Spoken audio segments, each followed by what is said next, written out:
So dudes, welcome back to another episode of Delusional Gacha Takes, but unlike the first couple, this one's going to be more chill. In case y'all forgot, in the pilot episode of the series, I did mention that on occasion, I'll make more relaxed videos like this one, where I'm not necessarily talking about like drama or anything on the heavier side like that. And no, before you ask, it's not cause of the rats. Why do you think a god like me needs to be scared of some pieces of trash on the internet after all? But it's because what I want to talk about in today's video doesn't warrant the same level of aggression that I put into the last couple. If you're new to the channel and you're not sure why I just called myself a god, allow me to introduce myself. I'm Tuhu and I'm the god of gacha games. I've been playing gacha games for the last 8 years and currently I'm playing and keeping up with 13 of them, with more to come in the future as they come out. And because there are some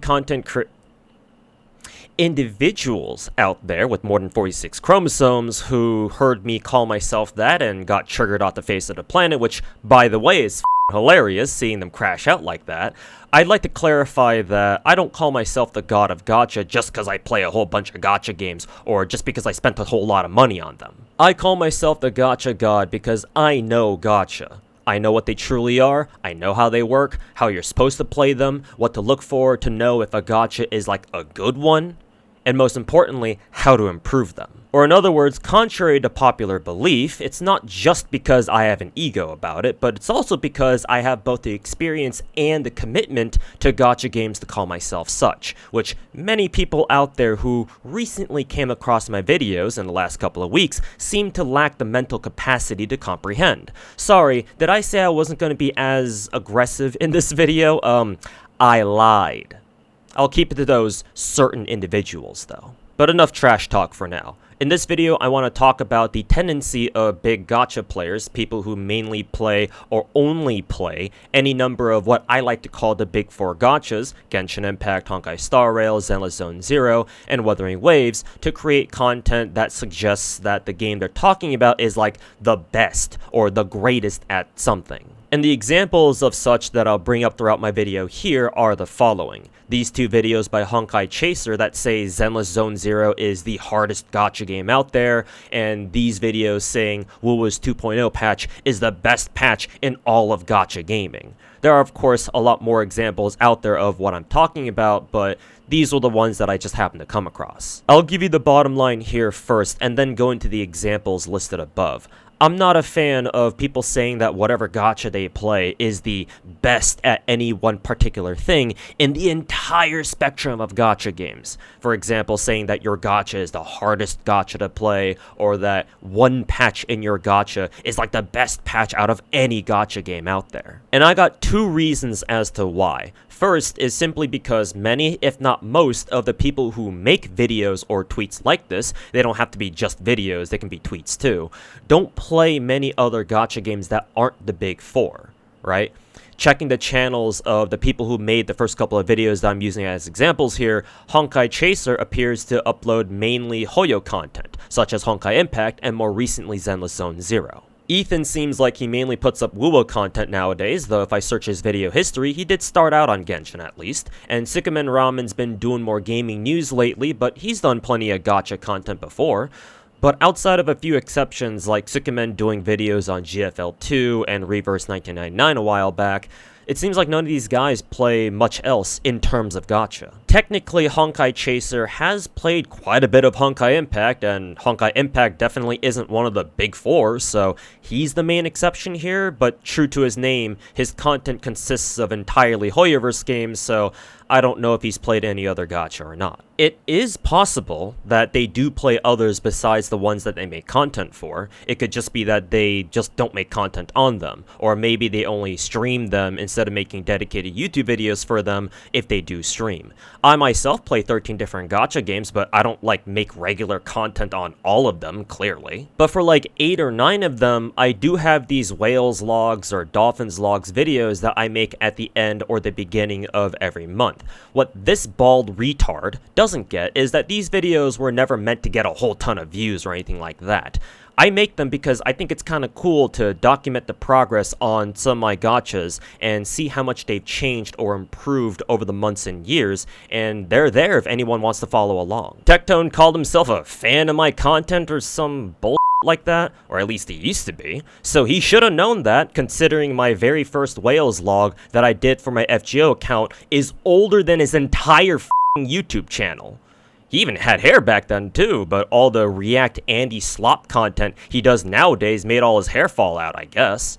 Or maybe he was just a fan of my videos when I only talked about stuff that fit his agenda. Huh, funny how that works. Anyways, the Timu Asmongold tangent aside, these Whales logs and Dolphins logs I do every month now serve as my proof that I do in fact keep up with all 13 of my gachas. For the ones that I don't make these log videos for, you can just hit up my stream either right here on my YouTube channel or over on Twitch at twitch.tv/ToeSniper98 and ask me how my progress has been in them, and I'll gladly show you. I say all of this to point out that a lot of these guys who say stuff like Zenless or Wuwa for that matter is the hardest gacha game out there, or Wuwa has the best patch ever, haven't or have barely played other gacha games. So without trying to sound too dramatic when I say this, what kind of authority do they think they have when they say stuff like that? How do you know that, for instance, Zenless is in fact the hardest gacha game out there?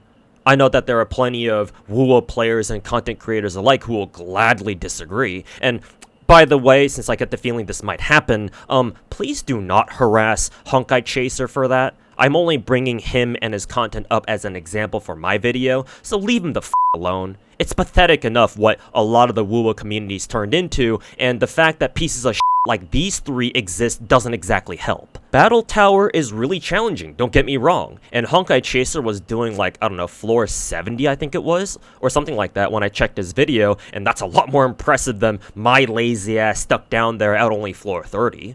But I'll tell you this, when I play Battle Tower, right, it's difficult for sure, and you can't make a single mistake because one hit means like 3/4 of your health is already gone, and a bad hit means that one of your characters is already dead. But I know that as long as I keep trying, as long as I learn how to play better and stop having a skill issue, I will be able to beat it. If I truly want to reach floor 100 or however high it goes up to in Zenless Battle Tower, right, I'm confident that I can get there eventually, though obviously it'll take me quite a bit of grind to do so. But I can't say the same about all the other gachas I've played. Some of them have fights where the entire time I didn't know if I was going to beat them.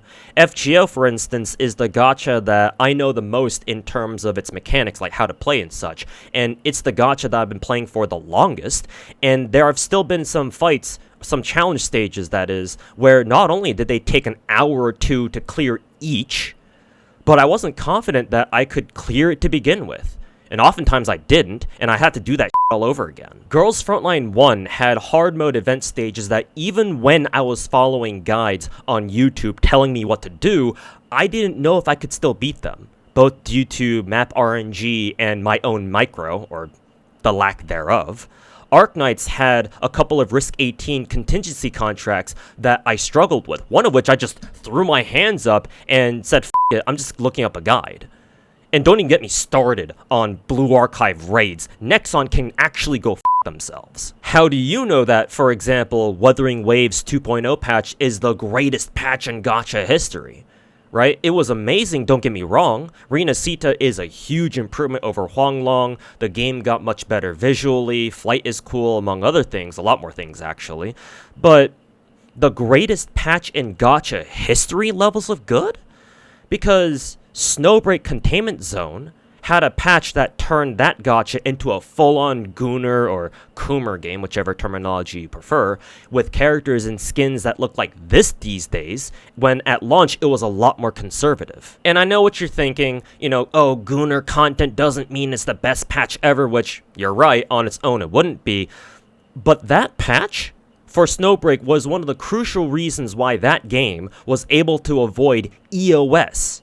Or in other words, Snowbreak going full Gunner quite literally saved the game, at least partially. And now the devs are the same ones developing that new PvP mecha game called Mecha Break because Snowbreak did so well after their Gunner patch. Again, Wuwa's 2.0 patch was amazing, but when people talk about the best patch ever, more so than its contents, I also think about how much of an impact that patch had on its game overall.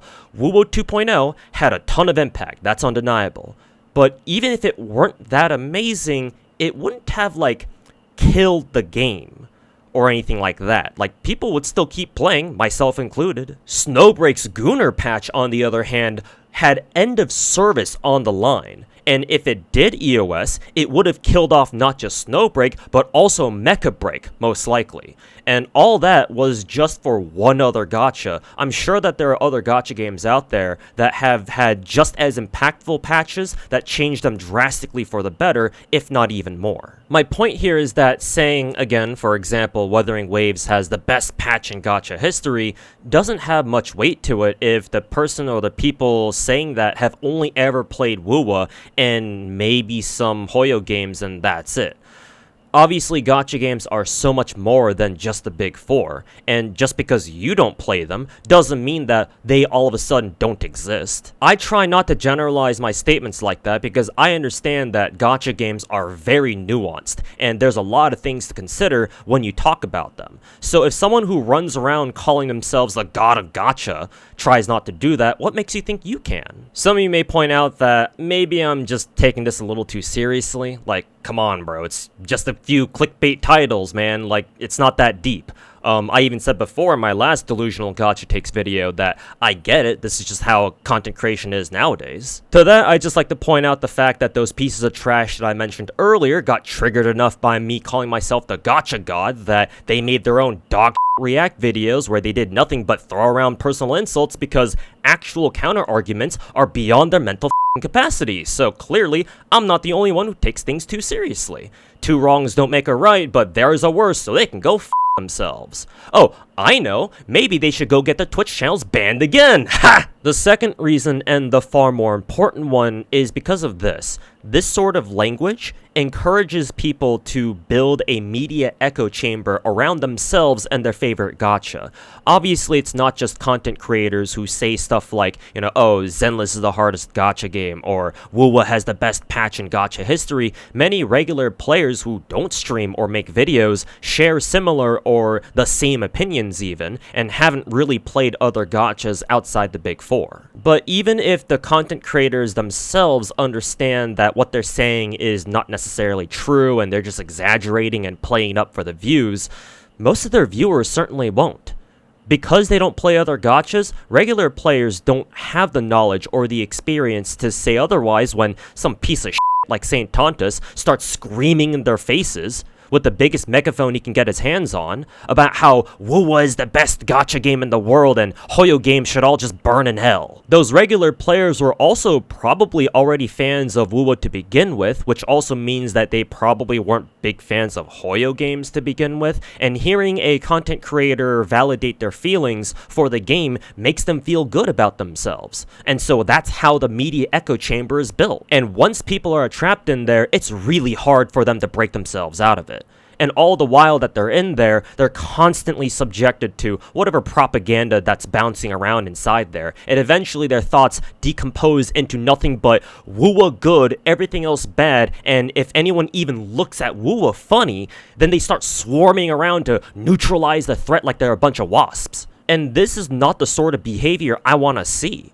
As someone who actually has a vested interest in the development and evolution of gacha games, unlike Baltimore over there, who only plays good gacha games to stroke his own dick whenever St. Tontas and Itoma aren't deep-throating it for him.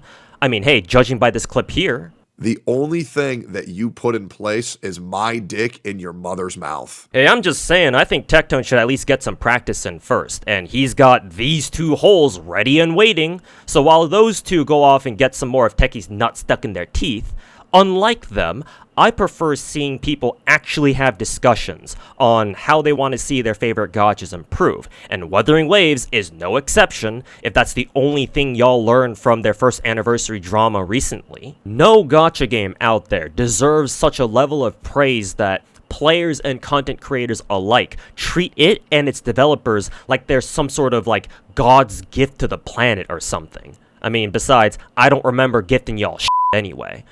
No gacha game deserves such a level of glaze that people are lynched for daring to criticize it or even suggest that it could be better. This doesn't apply to just Wuwa, obviously, in case I need to clarify that. This applies to every gacha game out there.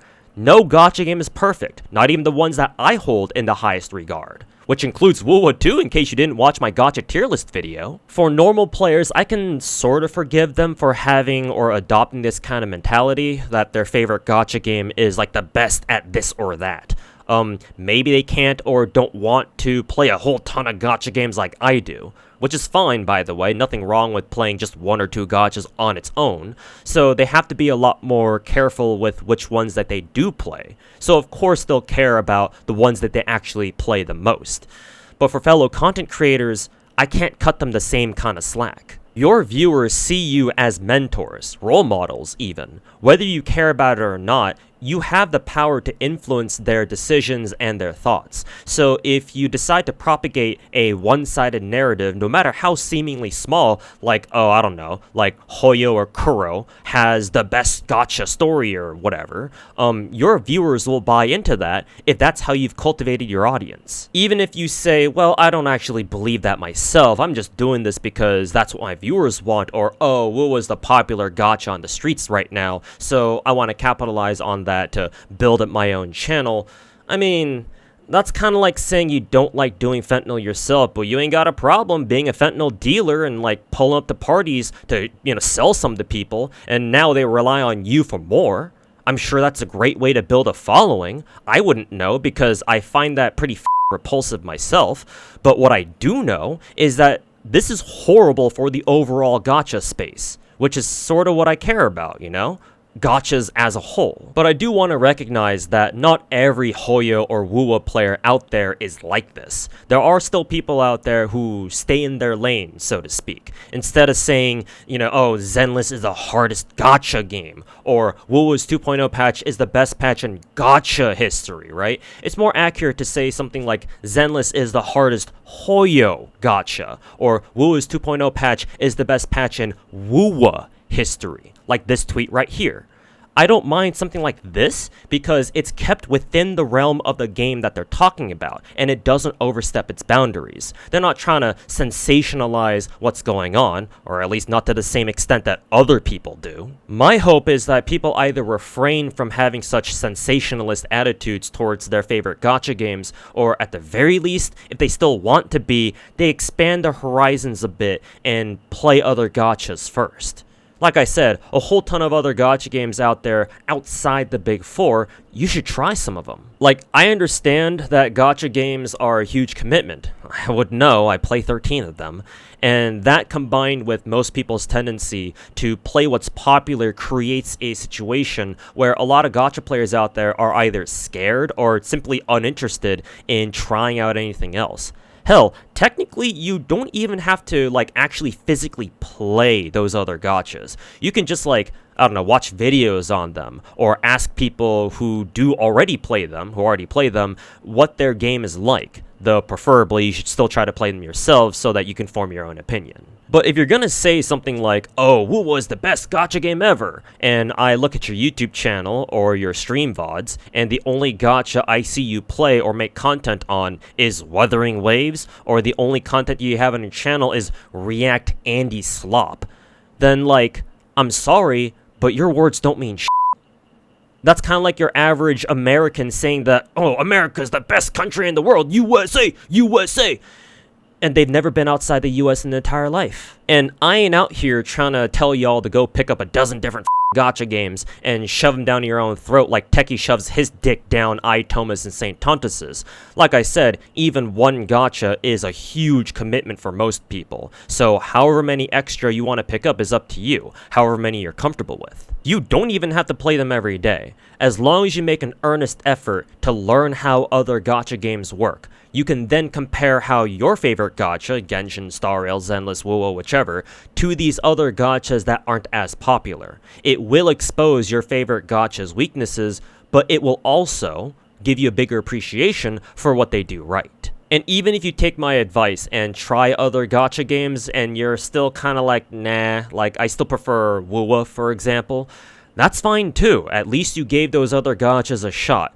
Just don't act like a prick just because you find somebody on the internet who doesn't have the best things to say about Wuwa. And I want to add that while everything I've talked about in this video so far applies the easiest to the big four gachas, they certainly aren't the only ones. There are other gacha games out there that have their own fanatical player bases, players who glaze their games and tweak the out whenever somebody has anything bad to say about them. The gacha that comes to mind for me that most fits this bill outside the big four is Limbus Company. I mean, just look at the comment section for their last live stream and I feel like I'm in a cult commune somewhere with how every third or fourth comment there says the words "Glory to Project Moon." But FGO to a lesser extent also applies if what I know about some of its content creators and player base, specifically on the JP side, is any indication. I'd like to leave you all with one last thing. Being enthusiastic about your favorite gacha game is fine and all. Like hell, going overboard every once in a while just for the memes is fine too. Not saying that you can't have fun with it or anything, but a lot of what I see out there isn't just being enthusiastic, it's a straight up hive mind. Like I said, a swarm of wasps that's building their nest bigger and bigger, and whenever anyone even looks at them funny, they all start swarming out to attack them. To many of you YouTubers and streamers saying stuff like, oh, Zenless or Wuwa is like the hardest gacha game ever is not that big of a deal. But to me, it is, for the reasons stated above. I know that I can't force people to change their behavior. I'm no Saint Tontus who likes to throw his fanboys at someone else's video and has them dislike bomb the out of it just because it dared to criticize Wuwa's story. But what I can do is tell the rest of you guys, either on the sidelines or those willing to listen, what to look out for. And that'll do it for this video. All my socials are down in the description below. Drop a like on the video if you enjoyed it, subscribe to the channel for more, and check out the Patreon if you really enjoy the content. Catch my streams either right here on YouTube or over on Twitch. Thanks for watching, and we'll see you guys in the next one.